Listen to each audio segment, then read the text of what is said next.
प्रमोद एक मर्तबा फिर से मैदान में मौजूद था। इस मर्तबा वो प्रमोद के बजाय खन्ना के नाम से काम कर रहा था। प्रदीप खन्ना।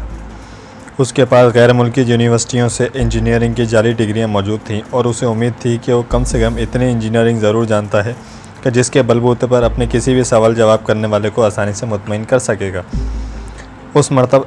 इस मर्तबा इसे बहुत हसास ड्यूटी सौंपी गई थी। चूँकि उसे दिल्ली में ही काम करना था, इसलिए उसका हुलिया मुकम्मल तब्दील हो चुका था। अब वो क्लीन शेव के बजाय छोटी छोटी है खूबसूरत दाढ़ी, जिसके आधे बाल तकरीबन सुनहरे थे और यही हाल मूँछों का भी था, के साथ मैदान अमल में उतरा था। उसकी आंखों पर एक चश्मा मुस्तकिल जमा हुआ था और बालों की पोजीशन तब्दील हो चुकी थी। पहली नज़र में ही वो एक लायक और ज़हीन तालिब इल्म दिखाई देता था। उसकी नशिस्त बर्खास्त का अंदाज़ पहले से यकसर तब्दील हो चुका था। अब वो गुफ्तगू बड़े धीमे अंदाज में और बसा औक़ात अल्फाज को ज़रूरत के मुताबिक चबाते हुए करने लगा था। अगर गुरजीत सिंह उसके साथ सारा दिन भी गुजारता तो भी इसे इल्म ना हो पाता कि प्रदीप खन्ना नहीं बल्कि प्रमोद है। यह इसका कमाल फ़न था कि इसकी असलियत तक कोई नहीं पहुंच पाता था। उस मर्तबा उसे खुसूसी हिदायत के साथ मैदान में उतारा गया था। इस मिशन की इफादियत और अहमियत को उससे ज़्यादा और कोई नहीं समझ सकता था, क्योंकि दुश्मन ने उसके मुल्क पर जारहियत का खौफनाक मंसूबा तैयार कर लिया था। उसे शुमाली महाज पर दुश्मन के मुमकिन हमले की तफसीलात जानने के लिए मैदान में उतारा गया था।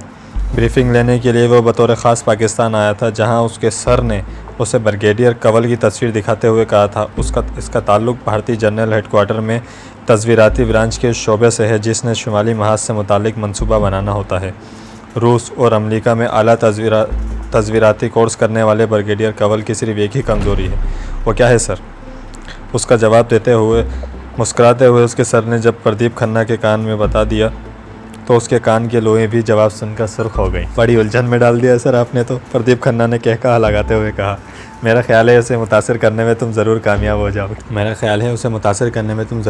हो जाओगे। कुदरत ने तुम्हें खूबसूरत हो नहीं खूबसूरत भी बनाया है। सर ने बड़े तयक्कुन से उसकी तरफ देखते हुए कहा, ठीक है सर, अगर आप समझते हैं तो ठीक ही होगा।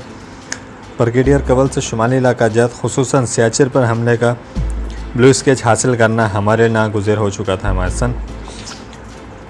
उसके सर ने बड़ी संजीदगी से कहा। सिगरेट सुलगाने के बाद उन्होंने अपना सिलसिला कलाम जारी रखा। सियाचिन में दुश्मन की जारहियत का इल्म तुम्हें अच्छी तरह है। भारतीय GHQ में मौजूद एक अहम सोर्स ने हमें मुत्तला किया है कि यहाँ बड़ी कार्रवाई की खिचड़ी पक रही है।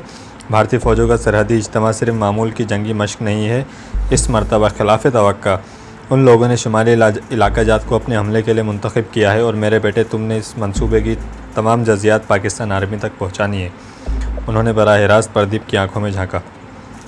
प्रदीप के लिए अपने सर से हिदायत हासिल करके इन पर अमल करना मामूल बन चुका था, लेकिन आज तक उसके सर ने कभी उसको इस तरह से मुल्तजी लहजे में गुफ्तगू नहीं की थी। वो उससे हुक्म देने के बजाय दरख्वास्त कर रहे थे। प्रदीप ने कहा, सर आप मुतमईन रहें, इंशाअल्लाह मैं कामयाब ही लौटूंगा। मैं जानता हूँ मेरे बच्चे, मैं जानता हूँ। मैंने हाई कमान को बड़े एतमाद के साथ कहा है कि हम इनकी तवक्कात पे पूरा उतरेंगे। सर ने यह कहते हुए एक बड़ा लिफाफा उसकी तरफ बढ़ा दिया। इसमें ब्रिगेडियर कंवल से मुतालिक तमाम दस्तियाब मालूमात मौजूद हैं। उसका ख़ानदानी पस मंज़र, इब्तदा से लेकर आज तक की ज़िंदगी, शादी, घर बार और वो सब कुछ जो हासिल हो सका। तुम अपने कमरे में जाओ, अगले 2 घंटे लिफाफा तुम्हारे पास रहेगा। तमाम तफसीलात हिफ्ज़ कर लो, अपने दिमाग पर नक्श कर लो और आज रात ही रवानगी के लिए तैयार हो जाओ। मुझे अफसोस है इस मरतबा तुम्हें अपने घर वालों से मिलने का मौका भी नहीं मिल सका।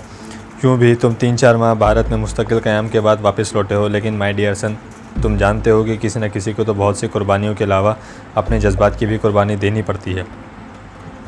नो सर, ऐसा ना सोचिए। अगर हम जैसे लोग भी अपने घरों के होकर रह गए तो इस मुल्क के लाखों करोड़ों घरों में रहने वालों का क्या होगा? सर, किसी न किसी को तो बेघर होकर ही पाकिस्तान के घरों की हिफाजत करनी है। You are great my son, तुम मेरे अजीम बेटे हो। कर्नल साहब ने उसे अपने सीने से लगाते हुए कहा। वो जानते थे कि प्रदीप किसी भी तरह अपनी जान हथेली पर रखकर दुश्मन के दरमियान अपने मुल्क की आंखें बनकर घूम रहा है। इससे ज़्यादा उसकी अज़मत का एहसास और किसे हो सकता था। कभी कभी कर्नल साहब को इस पर रहम आता था। वो भी आम पाकिस्तानी नौजवानों की तरह का एक नौजवान था, जिसने इंजीनियरिंग में ग्रेजुएशन करने के बाद आर्मी ज्वाइन की और फिर ख़ुद को रज़ाकाराना तौर पर जासूसी के लिए पेश कर दिया। अपने वतन से मोहब्बत, अपने मकसद से लगन और ये एहसास कि इनके हमसाए में एक ऐसा दुश्मन मौजूद है जो इसके मुल्क को अपनी मर्ज़ी के ज़िंदगी चलने का हक़ ही देने को तैयार नहीं है, इस नौजवान ने हर से जान बना लिया था। एक पुलिस ऑफिसर होने का बेटा होने के नाते उसे शायद विरासत में तजस्सुस मुंतकिल हुआ था। उसने पहले 2-3 मिशन ही करके ख़ुद को एक बेहतरीन एजेंट साबित करने की कोशिश की थी और उसमें कामयाब रहा था। आज से 1.5-2 साल पहले जब इसने गुरजीत से प्राइम मिनिस्टर हाउस में होने वाली मीटिंग के अहम शुरा की तफसीलात हासिल की थी, उससे इस बात का एहसास भी नहीं हुआ था कि उसने कितना बड़ा कारनामा अंजाम दिया है।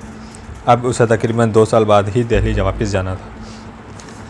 अपने कमरे में पहुंचकर उसने फ़ाइल की वर्क गर्दानी शुरू की जो ब्रिगेडियर कंवल से मुतल्लिक़ तमाम मुमकिन इत्तलात पर मुश्तमिल थी, और लिफाफे से फ़ोटोग्राफ निकाल कर देखने लगा जिनके ज़रिए ब्रिगेडियर कंवल और उसके घर वालों का तारुफ कराया गया था।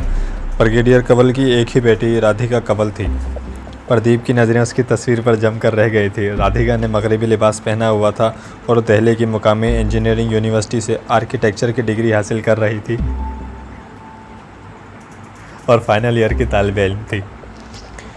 प्रदीप ने इस तस्वीर को गौर से देखने के बाद एक लंबा सांस लिया और दिल ही दिल में मुस्कुरा दिया। उसने राधिका कंवल को पायतान बनाकर ब्रिगेडियर कंवल के घर में दाखिल होने का फिलवक्त मंसूबा तरतीब दे दिया था और दिल ही दिल में इससे मुतालिक प्लानिंग कर ली थी।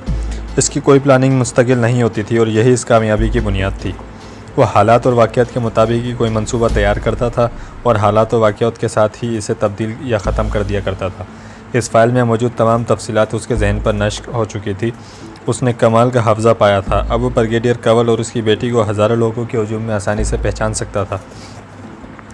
2 घंटे गुजरने का एहसास भी ना हुआ जब आहिस्तगी से उसके कमरे के दरवाज़ा खुला और कर्नल साहब मुस्कुराते हुए चेहरे के साथ अंदर दाखिल हुए। उम्मीद है तुम्हें अपनी मतलब की चीज़ मिल गई होगी। उन्होंने प्रदीप की तरफ मुस्कुराहट उछाली। यस सर, प्रदीप ने इनकी बात का मतलब समझकर जवाब दिया। राधिका कंवल ने अपनी इब्तदाई तालीम कानौट में हासिल की थी। उसकी सारी तालीम दिल्ली में मुकम्मल हुई थी। उसे भी अपनी माँ की तरह अपने बाप की आदत खबीसा का इल्म है, लेकिन उस घराने के जदीद तहज़ीब का रसिया होने की वजह से वो लोग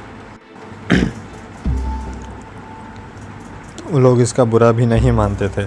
ब्रिगेडियर कंवल की बीवी भी बड़ी सोशल खातून है। राधिका से मुताल्लिक भी यही बावर किया जाता है। हमारे पास दिल्ली के मुकामी डिस्कों में उसकी तस्वीरें भी मौजूद हैं। अमूमन दोनों माँ बेटी इकट्ठी सोशल तकारीब में जाती हैं, लेकिन ये ज़रूरी भी नहीं है। गुज़िश्ता दिनों किसी महफिल में दोनों की आपस में तल्ख़ कलामी भी हो गई थी। मिसेस कंवल जब पीने पे आए तो उठने का नाम नहीं लेती और राधिका को अपनी माँ की बाला की शराब नोशी पसंद नहीं है। कर्नल साहब ने इसे कंवल ख़ानदान से मुतालिक ऑफ द रिकॉर्ड मालूमात भी बहम पहुँचा दी थी। उनका होमवर्क मुकम्मल, बेहतरीन और काबिल तहसीन था। अपने टारगेट पे वो बड़ी दिलजमाई से काम किया करते थे। यही इनकी कामयाबी का राज था। उन्होंने प्रदीप का आधा मिशन यही मुकम्मल कर दिया था, क्योंकि ये मालूमात हासिल करने में प्रदीप को खासी मेहनत करनी और ख़तरात मोल लेना पड़ते। थैंक यू सर, आपने तो सारा काम ही कर दिया। उसने अपने सर का शुक्रिया अदा किया। राइट, गेट रेडी, तैयार हो जाओ। मखसूस इशारा